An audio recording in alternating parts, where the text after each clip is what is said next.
آپ لا کر مجھے دیں. جس مسلک کے عالم نے وہ کتاب لکھی ہے فقط حضور کی تعظیم کے اوپر، میں اس مسلک کے ساتھ کھڑا ہونے کے لیے تیار ہوں. اس مسلک کی مسجد مدرسے کے اندر کھڑا ہو کر اس مسلک میں شامل ہونے کا اعلان کروں گا. اور میرے پاس آئیں، دیکھیں میں زیادہ دور نہیں جاتا، میں درجنوں کتابیں آپ کو دکھا سکتا ہوں، زیادہ دور نہ جائیں. اعلیٰ حضرت فاضل بریلوی رضی اللہ تعالیٰ عنہ آپ کی علمن والولا کو اٹھا کے پڑھیں. حضرت احمد یار خان نعیمی صاحب رحمۃ اللہ تعالیٰ علیہ آپ کی شان حبیب الرحمان اٹھا کے پڑھیں. حضرت فیض احمد اویسی رحمۃ اللہ تعالیٰ علیہ، فیض احمد اویسی رحمۃ اللہ تعالیٰ علیہ آپ کی مقام رسول اٹھا کے پڑھیں. اور اس کے سوا میں آپ کو 100 کتابوں کا حوالہ بھی دے سکتا ہوں کہ جو صرف نسبت مصطفیٰ کے اوپر لکھی گئی ہیں، صرف حضور کے ادب کے اوپر لکھی گئی ہیں، صرف آقا علیہ الصلوۃ والسلام کی تعظیم اور مقام کے اوپر لکھی گئی ہیں. تو یہ ٹاپک ہے ہمارا. ہم یہ سمجھتے ہیں کہ ذات مصطفیٰ کے ساتھ ہمارا جو تعلق ہے وہ ہے اصل ایمان، اور حضور علیہ الصلوۃ والسلام کی تعلیمات کے ساتھ جو ہمارا تعلق ہے وہ ہے کمال ایمان. تو ہم ذات مصطفیٰ کے ساتھ تعلق کو کمال ایمان سمجھتے ہیں، اور تعلیمات مصطفیٰ کے تعلق کو ذات مصطفیٰ کا تعلق اصل ایمان ہے، اور تعلیمات مصطفیٰ کے ساتھ جو ہمارا تعلق ہے یہ کمال ایمان ہے. یہ ہمارا عقیدہ، یہ ہمارا نظریہ ہے، اور اس کے اوپر ہمارے مسلک کی بنیاد ہے. اس لیے میں یہاں پر کھڑا ہو گیا ہوں، ورنہ اللہ تعالیٰ کی قسم اٹھا کر کہتا ہوں اگر اس معاملے کے اندر کمزوری دیکھتا میں چھوڑ دیتا اس بات کو. پھر میں اپنا جملہ دہراتا ہوں، تعظیم مصطفیٰ کے اوپر، ادب مصطفیٰ کے اوپر، عشق مصطفیٰ کے اوپر، مقام مصطفیٰ کے اوپر کسی شخص کی بھی الگ تصنیف ہے. دیکھیں کسی نے کوئی سیرت کے اوپر کام کیا ہے، آپ مجھے دکھا سکتے ہیں، بالکل میں مانتا ہوں سیرت کے اوپر کام ہوا ہے، فقہ کے اوپر کام ہوا ہے، حدیث پاک کی شروعات کے اوپر بھی کام ہوا ہے، تعلیمات مصطفیٰ کے اوپر بھی کام ہوا، اور اس کے ضمن کے اندر کوئی ایک آدھ واقعہ اگر انہوں نے عشق رسول کا لکھ دیا ہے تو یہ ایک الگ بات ہے. لیکن مستقل تصنیف مجھے کوئی نہیں دکھا سکتا. اگر دکھا سکیں میں حاضر ہوں، جو سزا چور کی وہ سزا میری. اور میں آپ کو سینکڑوں 100 کتابوں کا نام میں نے آپ کو پہلے بتا دیا، 3 کتابوں کا میں نے حوالہ دے دیا، آپ ان کو پڑھ لیں. اعلیٰ حضرت کے علمن والولا کو پڑھیں، شان حبیب الرحمان پڑھیں، مقام رسول پڑھیں، فیضی صاحب کی رحمۃ اللہ تعالیٰ علیہ آپ کی مقام رسول پڑھیں. میں آپ کو بتا سکتا ہوں. میری بات آپ سمجھ گئے نا؟ اس بات کو آپ سمجھنے کی کوشش کریں. تو تعصب کی ہے نا اتار کر دیکھیں، اللہ تعالیٰ کی بارگاہ پاک کے اندر جا کر ایک ایک منٹ، ایک ایک سیکنڈ کا ہم نے حساب دینا ہے. وہاں پر قبر کے اندر، آخرت کے اندر سفارش کس نے کرنی ہے مجھے بتائیں؟ قبر کے اندر کس نے آنا ہے؟ قیامت والے دن سفارش کس نے کرنی ہے؟ حضور نبی پاک صلی اللہ تعالیٰ علیہ وآلہ وسلم کی یہ شان. حضرت پیر مہر علی شاہ صاحب رضی اللہ تعالیٰ عنہ آپ لکھتے ہیں، فرماتے ہیں آقا علیہ الصلوۃ والسلام کے مقام کے لیے اتنی بات کافی ہے کہ حضور علیہ السلام دنیا کے اندر تشریف لائے تو سارے ادیان کو اللہ تعالیٰ نے منسوخ کر دیا، اور قیامت والے دن اللہ تعالیٰ آپ کو اس مقام کے اوپر بٹھا دیں گے کہ سارے انبیاء علیہ الصلوۃ والسلام بھی آپ کے دست نگر ہوں گے، آپ کے محتاج ہوں گے، آپ کے جھنڈے تلے اکٹھے ہو جائیں گے. فرمایا یہ ایک ہی جملہ حضور محمد مصطفیٰ صلی اللہ تعالیٰ علیہ وآلہ وسلم کی شان کے لیے کافی ہے کہ آپ آئے تو آپ کو اللہ نے وہ دین عطا کیا کہ سارے ادیان منسوخ ہو گئے، اور قیامت والے دن اللہ پاک لواء الحمد حضور محمد مصطفیٰ کو وہ مقام عطا فرمائیں گے کہ سارے انبیاء بھی اس کے اوپر رش کریں گے. تو یہ سارے جہان، 18,000 جہان اللہ تعالیٰ نے صدقہ مصطفیٰ حضور محمد مصطفیٰ کے نالین کے تصدق سے اللہ تعالیٰ نے ان کو پیدا فرمایا. تو یاد رکھیں، ان مولویوں نے، ان پیروں نے، ان فقیروں نے آپ کی سفارش نہیں کرنی. جو لوگ حق کے اوپر ہیں، اللہ تعالیٰ اس کے رسول کے دین کے ساتھ جڑے ہوئے ہیں، وہ ہمارے سروں کے تاج ہیں. ان کا ادب ہے، ان کی تعظیم ہے، اور تعظیم اور ادب ہے کس وجہ سے؟ نسبت مصطفیٰ کی وجہ سے. تو بس یہ مسلک ہے جس مسلک کے اوپر میں قائم ہوں، اس کی نسبت جو ہے آقا علیہ الصلوۃ والسلام کی ذات اقدس کی طرف.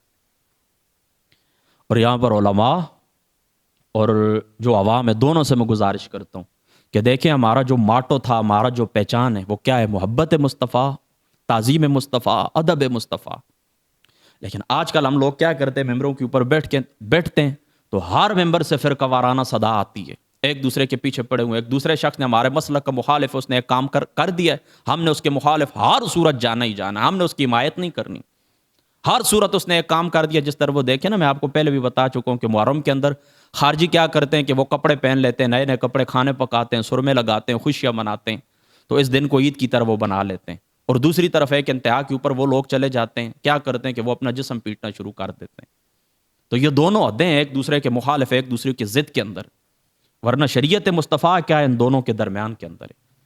تو یاد رکھیں، ہمیشہ حضور نبی پاک صلی اللہ تعالیٰ علیہ وآلہ وسلم کی شریعت کو مد نظر رکھیں کہ اس معاملے کے اندر اللہ تعالیٰ اور اس کے رسول کا فرمان کیا ہے، اس کو فالو کریں، اسی میں دین دنیا اور آخرت کی کامیابی ہے۔ شریعت کے اوپر چلیں گے تو اللہ تعالیٰ کی ذات اقدس کیا کریں گے؟ اللہ تعالیٰ کی ذات اقدس آپ کو سرخرو کریں گے۔ یہ دین اسلام جو اللہ تعالیٰ کی ذات اقدس نے ہمیں عطا فرمایا، میری بات یاد رکھیں، عطا فرمایا یہ اللہ تعالیٰ نے بالکل سادہ ستھرا آسان عام فام اللہ تعالیٰ نے عطا فرمایا۔ اس کے اندر کوئی پیچیدگی نہیں ہے، اس کے اندر کوئی ٹیڑھا پن نہیں ہے، اس کے اندر کوئی زیادہ وہ کہتے ہیں گہرائیاں نہیں ہیں۔ لیکن علماء اور وہ جو دوسرے لوگ ہیں، یعنی جو اللہ تعالیٰ یعنی اہل کتاب ہیں، عیسائی کو لے لے، یہودیوں کو لے لے، اسی طرح مسلمان علماء کو لے لے، انہوں نے ان کی تعبیر اتنی مشکل بنا دی ہے کہ میں آپ کو کیا بتاؤں۔ دین اللہ تعالیٰ نے آسان اور عام فہم عطا فرمایا، لیکن ان مولویوں کی تعبیر نے کیا کیا؟ اس دین کو مشکل بنا دیا۔ تو میں عرض یہ کرنا چاہتا ہوں کہ ہماری جو پہچان ہے اہل سنت کی وہ کیا ہے؟ محبت مصطفیٰ، تعظیم مصطفیٰ، نسبت مصطفیٰ۔ جس طرح میں نے آپ کو بتایا نا کہ علامہ ابن تیمیہ، ایک دفعہ میں نے ذکر کیا تھا پہلے بھی، علامہ ابن تیمیہ نے حضور علیہ الصلوۃ والسلام کے حقوق کے اوپر، یعنی یہ جو الصارم المسلول کتاب ہے نا، کس کے اوپر ہے؟ نبی پاک کی گستاخ کی سزا موت ہے، اس کے اوپر مستقل تصنیف فقط ابن تیمیہ کی ہے۔ باقی پوری دنیا کے علماء حنفیہ کو آپ اٹھا کے دیکھ لیں، انہوں نے ابواب کے اندر، یعنی کتاب المرتدین یا مرتد کے جو ابواب کتب فقہ کے اندر مقرر کیے ہیں، ان کے ضمن کے اندر انہوں نے بات کی ہے کہ آقا علیہ الصلوۃ والسلام کی ذات اقدس کے اوپر جو سب و شتم کرے اس کا کیا حکم ہے۔ لیکن مستقل تصنیف یہ ابن تیمیہ کی قسمت کے اندر تھا۔ اور 1985 کے اندر جس وقت ڈاکٹر طاہر القادری صاحب نے عدالت کے اندر کھڑے ہو کر بیان دیا تھا، گستاخ رسول کی سزا کی موت کے اوپر دلائل بیان کیے تھے، آج وہ دلائل تحفظ ناموس رسالت ان کی کتاب ہے، اس کے اندر موجود ہے جو دلائل انہوں نے دیے تھے۔ آپ وہاں پر دیکھ لیں 80 یا 90%، 80 سے 90% دلائل وہی ہیں جو علامہ ابن تیمیہ نے الصارم المسلول کے اندر دیے۔ یعنی آپ یوں کہہ سکتے ہیں کہ پاکستان کے اندر 1985 کے اندر جو دلائل انہوں نے دیے تھے طاہر القادری صاحب نے، وہ 90% الصارم المسلول کے اندر سے انہوں نے پڑھ کے دیے تھے۔ تو یہ اس بندے کا خاصہ تھا، حضور علیہ الصلوۃ والسلام کے گستاخ کی سزا موت ہے۔ باقی کوئی حنفی عالم تھا، کوئی عملی عالم تھا، اسی طریقے سے کوئی مالکی تھا، کوئی شوافع میں سے جس کا تعلق تھا، کسی کی قسمت میں یہ کام نہیں تھا، اللہ تعالیٰ نے اس کی قسمت میں، اس کے علامہ ابن تیمیہ کی قسمت کے اندر لکھا تھا۔ تو بالکل اسی طرح یہ یاد رکھیں، نسبت مصطفیٰ، تعظیم مصطفیٰ، عشق مصطفیٰ، مقام مصطفیٰ، یہ کسی کی قسمت کے اندر کام نہیں تھا کہ اس کے اوپر مستقل تصانیف لکھی جاتی۔ آپ کی قسمت کے اندر تھا، اہل سنت کی قسمت کے اندر تھا، اور اسی کو ہم ایمان کی بنیاد سمجھتے ہیں، اسی کو ہم دین کی بنیاد سمجھتے ہیں۔ تو میں پھر اپنا جملہ دہراتا ہوں کہ ہم لوگ حضور علیہ الصلوۃ والسلام کی ذات اقدس کے ساتھ جو تعلق ہے وہ اصل ایمان ہے، تعلیمات کے ساتھ جو تعلق ہے وہ کمال ایمان ہے۔ تو میں عرض یہ کرتا ہوں سب علماء سے میری یہ گزارش ہے کہ آپ ممبروں سے اسی یہ جو ہماری پہچان تھی مقام مصطفیٰ، اسی کو بیان کریں، دائیں بائیں نہ جائیں، فرقہ وارانہ معاملات کے اندر نہ پڑیں، لوگوں کی باتوں کے اندر نہ آئیں۔ لوگ تو آپ کو چھیڑنے کے لیے بہت کچھ لکھ دیتے ہیں، بہت کچھ کر دیتے ہیں، سوشل میڈیا کے اوپر پروپیگنڈا کر دیتے ہیں۔ آج جتنی بھی میں تقریریں سنتا ہوں علماء کی، دائیں بائیں کلپ مجھ تک پہنچتے رہتے ہیں، میں قسم اٹھاتا ہوں کسی بیان کے اندر اللہ کی رضا مقصود نہیں ہوتی۔ بس میں آیا ہوں تو میں نے 4-5 جو میرے مخالف ہیں ان کو رگڑا دینا ہے، بس میری تقریر ختم۔ اور ہماری ایک پہچان ہوا کرتی تھی حضور علیہ الصلوۃ والسلام کے مقام کو بیان کرنا۔ لوگ روتے تھے، کسی زمانے کے اندر مسجدوں کے اندر جگہ نہیں ہوتی تھی بیٹھنے کے لیے، لوگ تقریریں سننے کے لیے آیا کرتے تھے۔ آج دیکھ لو مساجد کا کیا حال ہے، جمعے والے دن بھی عین موقع کے اوپر جس وقت آپ کیا ہے وہ خطبے کے لیے کھڑے ہوتے ہیں، لوگ دڑا دڑ دڑ دڑ تیزی سے آتے ہیں مسجد کے اندر، ٹوپی پہنی سر کے اوپر، بس نماز پڑھی، سنتے وغیرہ بھی نہیں پڑھی، بس ٹوپی کو ادھر پھینکا اور چلے گئے۔ آپ کی بات سننے کے لیے کوئی نہیں آتا۔ بات سننے کے لیے لوگ اکٹھے ہوتے تھے، اس وقت آپ کے پاس کوئی موضوع ہوا کرتا تھا، وہ موضوع کیا تھا؟ نسبت مصطفیٰ کا۔ آج وہ لوگ، میں نے پہلے بھی آپ کو بتایا، آپ اپنے مرکز کو چھوڑ چکے ہیں، دائیں بائیں آپ چلے گئے۔ تو دائیں بائیں نہ جائیں، واپس اپنے مرکز کی طرف آئیں، اپنے مرکز کی طرف آئیں۔ چلو کافی اتنا انشاءاللہ تعالیٰ، ابھی چونکہ اذان کا ٹائم بھی ہے، اللہ تعالیٰ کی ذات اقدس جو باتیں ہوئی، اللہ تعالیٰ عمل کی توفیق عطا فرما۔ واخر الدعوانا الحمد